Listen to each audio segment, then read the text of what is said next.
Continuamos con más noticias desde Supercanal Noticias. Somos el canal 3 de Supercanal y como todos los días de lunes a viernes estamos a partir de la hora 19. Y estos momentos de vacaciones nos permiten parar un poco y comenzar a hablar de ciertos temas que por ahí la coyuntura cotidiana no nos lo permite. Y por eso hoy nos visita el licenciado en Psicología y escritor Pablo Melicchio para hablar un poco de lo que tiene que ver esta historia de lo que fue el confinamiento, lo que es el actual momento que estamos viviendo en esta etapa de pandemia que aún continúa. Pablo, gracias por visitarnos. ¿Cómo estás? Un gusto estar nuevamente con vos, Gustavo, acá en este canal. Bueno, el tema más o menos está presentado. Casi llevamos 2 años de esta pandemia. Pandemia que fue teniendo determinados momentos de encierro. A fin de año pasado un poco más estuvo más liberada la gente y otra vez volvemos con una gran cantidad de contagios. Sí, si uno puede hacer un reconto y ponerse a pensar lo que significó, lo que empezó haciendo en marzo del 2020, yo recuerdo que el mismo día que el presidente decreta el primer confinamiento, la primera cuarentena, me llamaron de algún canal y la verdad que yo no sabía qué decir claramente, no teníamos experiencia, los mismos médicos, ¿no? Iban como viendo qué pasaba en Europa, aprendiendo, ¿sí? Decíamos siempre que el diario de mañana teníamos en relación a Europa, ¿no es cierto? Y a mí también como psicólogo empecé a investigar, pero en mi propia vida, no solamente en la vida de mis pacientes o lo que escuchaba a nivel social. Ese impacto original significó un montón de complicaciones, porque se puso el foco primero en lo físico, ¿no, Gustavo? Es decir, teníamos que cuidarnos para no contagiarnos del virus, se pensaba todo el tiempo no enfermarse físicamente, entonces todo lo que ya sabíamos, ¿no? La distancia social, el barbijo, la limpieza excesiva, todo eso implicó, hasta que llegaron las vacunas, una gran crisis paulatinamente, ¿no? Una gran crisis psicoemocional que se empezó a hablar tardíamente, cuando recuerdo que después cuando ya digamos, uno ya tenía más elementos, yo no paraba de orientar a la gente porque estando dentro de sus casas empezaron algunas, digamos, gente que pudo resistir, vamos a decir que hay 2 aspectos, gente que pudo aprender, resistir, pudo trabajar desde sus casas, le sacó aspectos positivos porque a lo mejor estuvo más tiempo con sus hijos, con su pareja, no sé, un montón de cuestiones, tenían ahorros o trabajos que igual le daban un colchón económico, pero un montón de personas tuvieron que pasar situaciones de estrés muy grande, personas que tenían ya problemáticas psicoemocionales se potenciaron, hubo mucha gente que a lo mejor tenía miedos y eso terminó, no sé, en ataques de pánico. Recuerdo gente, a lo mejor chiquitos y chiquitas con autismo, que les hacía muy bien salir a la calle y no podían salir. Bueno, realmente la pandemia hizo, digamos, estragos digamos, en lo que es las zonas de confort, las formas de vivir que teníamos que eran habituales y sabíamos manejar. Y hay gente que tuvo más recursos para eso, recursos psicoemocionales, económicos, y otras personas que todavía están pagando las secuelas de ese trastorno, ¿no? Y se vio sobre todo, especialmente en las parejas, que muchas de ellas se resquebrajaron hasta el punto de separarse, ¿no? Sí, digamos que podemos decir que a lo mejor en ese tiempo hubo parejas que se pudieron encontrar, porque no te olvides también que, digamos, este mundo está asignado por el acelere, por la hiperquinesia, por la gente saliendo, una sociedad de consumo, trabajando muchas horas, por ambición o por necesidad, ¿no? Tal cual. La pandemia frenó esto y hay parejas que se pudieron redescubrir y fue positivo, y hay parejas que se encontraron para desencontrarse.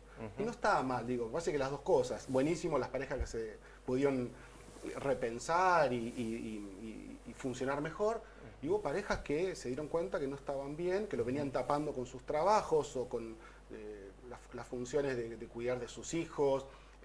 Estos encuentros generaron desencuentros, pero lo más grave es la violencia de género. Hubo cada 24 horas creo que un femicidio, se potenciaron mucho también las violencias por el hecho mismo de estar dentro de las casas, también había gente, a lo mejor estaba en un departamento, pero aún así, gente que tenía espacio, estar dentro con rutinas alteradas, alteró lo psicoemocional, ¿no? Mucha tensión y agresividad, ¿no? No solamente desde lo físico, sino también desde lo verbal. Sí, claro, sí. La violencia es a veces inicialmente sutil, ¿no? Que tiene que ver con denigrar, con putear, con desautorizar al otro, y después puede implicar lo físico, ¿no? Es decir, generalmente la violencia, cuando no se acota, crece en intensidad, ¿no? Entonces tuvimos un montón de situaciones de máxima gravedad. Y otro tema importante es que muchas personas empezaron a consumir más psicofármacos, alcohol. Entonces también, digamos, a mí el concepto de ola siempre me venía como esa imagen de que estás en el mar no sé, mirando de frente y viene la ola justamente. Y si vos estás bien parado, esperando la ola pasa y no te voltea, ¿no? Si estás medio débil, distraído, esa ola te tira y hasta te puede lastimar, ¿no? Entonces, creo que lo importante es tener, digamos, en aquel tiempo, los que teníamos más o menos cierta estabilidad, la ola te movió pero no te volteó. La gente que estaba inestable terminó, digamos, desestructurada, con problemáticas psicofísicas y emocionales. Creo que hay que seguir trabajando con eso, ¿no? En la firmeza en el presente, porque la pandemia no terminó, ¿no? Entonces, creo que cuanto más firmes estemos, más en eje, más ordenados en lo psicológico, en lo físico, en lo emocional, en lo laboral, no es fácil, pero hay que buscar, siempre digo, el bienestar en segunda instancia, ¿no? Primero el bien ser, ¿no? Estar bien con uno mismo. ¿Y en los hijos de esas parejas? ¿Cómo lo vivieron, cómo lo tomaron? Especialmente los adolescentes, ¿no? Que lógicamente ya de por sí están retraídos, viven mayormente dentro de sus piezas, en contacto directamente con sus pares, hoy solamente a través de redes sociales prácticamente. Sí. ¿Cómo vivieron toda esta situación sin poder encontrarse con ese par? Claro. Cada etapa de la vida tuvo su impronta, ¿no? Su marca. En las niñeces yo tengo el registro de orientar mucho a las familias, a la mamá, al papá, de poner palabras, ¿no? No se ponía palabras, ¿no? De pronto las chicas y los chicos se vieron con la mamá y el papá en sus casas, trabajando desde casa, o alterando la rutina, no yendo al jardín, no yendo al colegio, y no se explicaba. Y a lo mejor veía a la mamá o al papá preocupados, angustiados, mirando noticias todo el tiempo, cantidad de contagios, cantidad de muertes, no pudiendo conectar con los abuelos, las abuelas, y de pronto hacían síntomas, ¿no? Porque es la forma de manifestar. A veces, tanto en la niñez como en la adolescencia, no se puede poner palabras, entonces se ponen síntomas, ¿no? Y hay que decodificar esos síntomas. Claro. Cuando el psicólogo ayudaba a decodificar esos síntomas, era básico, era decirle, sentarte con tu hijo, con tu hija, y explicarle realmente lo que pasa, y que contagio no significaba muerte, y que distancia social no significaba que no ibas a ver más a esa persona. Entonces, ir poniendo palabras, que cuesta mucho. Es una sociedad donde hay silencios, violencias, y cuesta mucho sentarse, explicar, dialogar, escuchar, ¿no? Creo que lo que se perdió mucho es la capacidad de escucha. Tal cual. Y eso con respecto a las niñeces. En la adolescencia fue muy complejo porque justamente lo que define a la adolescencia es la exogamia, la calle, la conquista del mundo externo, el desprendimiento de las autoridades maternas y paternas, y se vieron de pronto en un escenario sumamente antinatural, ¿no? Con mamá, con papá, en casa, y una vida por sobre todo virtual. Si bien los adolescentes tienen conexiones desde la computadora, los teléfonos, esto fue como exacerbado, no exagerado. Claro. Sin un orden semanal. Sin un orden, y perdiéndose lo más importante, que era el encuentro con los pares y fuera. Ni hablar los que en el 2020 tenían que terminar su sexto ciclos, año, claro. Esos ciclos que se alteraron, Bariloche. Sí, igual creo que lo más importante fue siempre, y es siempre, preservar la vida. El resto de las cosas son dolorosas, pero bueno, se pueden tramitar.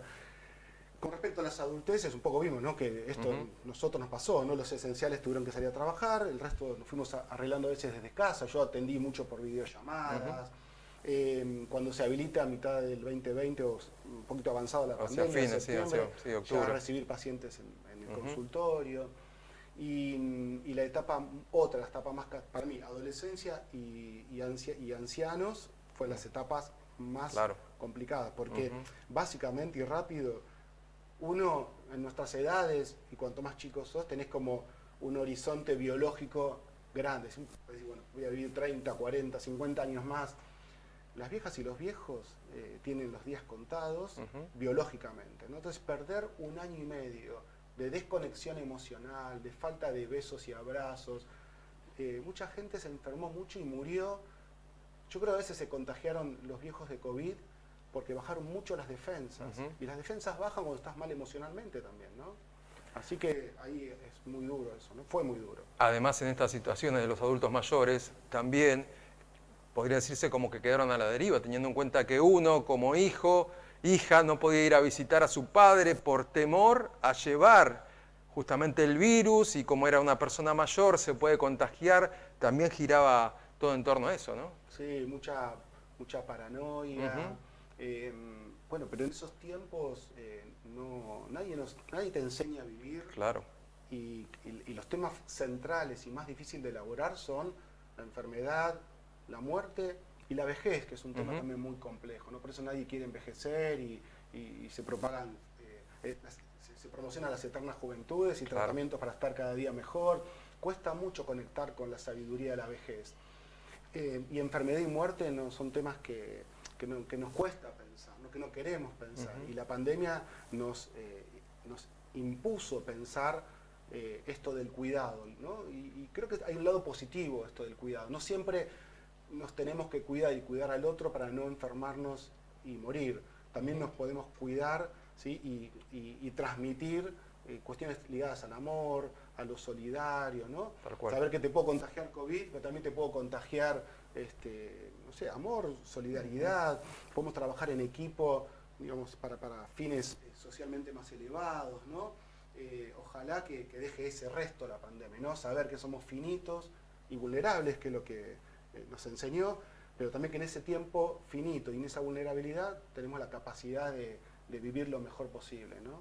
Y en esta situación de muerte, enfermedad, ¿qué responsabilidad tenemos nosotros como medio de comunicación, y lo tuvimos, en día a día tantos contagios, tantas muertes, al día siguiente más muertes que ayer, mañana más muertes que hoy, y así sucesivamente? ¿Y cómo influyó eso en la psiquis de la persona que estaba confinada en su casa y viendo todo el tiempo la televisión estos números? Sí. Para mí fue muy importante la función de los medios. Informó mucho, y ahora vamos a eso, ¿no? Informó, y el tema central era y es COVID, pandemia. Yo tengo registro, y vos lo sabés, de haber salido, no sé, 50, 60, 70 notas, canales, radio, televisión, escribir artículos. Yo personalmente creo que fue un exceso, porque necesitábamos pensarnos.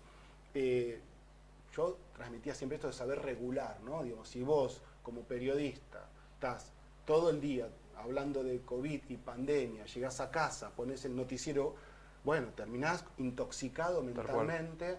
Entonces es esto, es saber el equilibrio de hasta dónde me informo y hasta dónde me miro una película o me leo una novela o juego un partido de truco con mis hijos en familia. Creo que hay que saber esto, ¿no? Como distribuir el juego en términos futbolísticos, ¿no? Sino ir viendo que la cancha es más que el COVID es importante, pero también hay gente que se ha muerto por cáncer, por infartos, por desatender otras patologías que estaban dormidas y que por falta de controles se agravaron, ¿no? Es decir, hay que frenar un poco, hay que entender que todavía estamos en la pandemia, que esta variante es más leve, pero que aún así nos podemos contagiar, y si nos contagiamos, si tenemos una vida saludable, si tenemos un bien ser, un bienestar, si estamos equilibrados psicoemocional, ¿no? Físicamente, psicológicamente y espiritualmente, creo que es más fácil, es menos destructivo. En una armonía psicofísica espiritual es menos grave cualquier enfermedad. Es aprender eso de cara al futuro, porque como decíamos al principio, esta pandemia, al menos por ahora, va a continuar. Sí, digamos, la omnipotencia del ser humano, una vez más, quedó caída, ¿no? Nos dimos cuenta que no controlamos todo, que de pronto nos olvidamos de la importancia del cuidado personal y del cuidado del otro, y en eso viene una pandemia, viene esto a enseñarnos esto, el cuidado, ¿no? Que es algo que habíamos olvidado, ¿no? El cuidado personal y el cuidado psicosocial, ¿no? Porque también es importancia. Fíjate que hablaba siempre del interjuego, ¿no? Es decir, te puedo contagiar. Bueno, sí, digamos, también lo importante de esto es pensar que, yo digo pensar holísticamente, ¿no? Que nadie se salva solo, ¿no? Es decir, entonces, lo que enseñó la pandemia es esto, que estamos interconectados y que todo lo que hago, para bien o para mal, te puede afectar. Entonces a mí me parece en ese sentido, de acá en adelante, es seguir trabajando por, digamos, una buena alimentación, bajar niveles de estrés, actividad deportiva, descanso. Si tenés un trabajo y te gusta, buenísimo, porque es muy importante la identidad laboral y disfrutar de tu trabajo. Y si no tenés trabajo, bueno, ir, digamos, reciclando lo que puedas, intentando. Hay algunos sufrimientos que son muy difíciles y otros que son más soportables, pero esa búsqueda de la armonía personal y familiar y social es lo que nos va a salvar, porque no sabemos cómo sigue esto, ¿no? Creo que la palabra que yo más usé es incertidumbre, ¿no? Y no soportamos la incertidumbre, quisiéramos tener certeza, pero a la vez es una gran enseñanza saber que no sé qué está pasando ahora. Yo estoy acá con vos y no sé qué está pasando afuera, en mi casa. Es la vida, ¿no? Claro. Gracias por habernos visitado. No, un placer. Gracias a vos. Hacemos una pausa y seguimos con más noticias desde el oeste.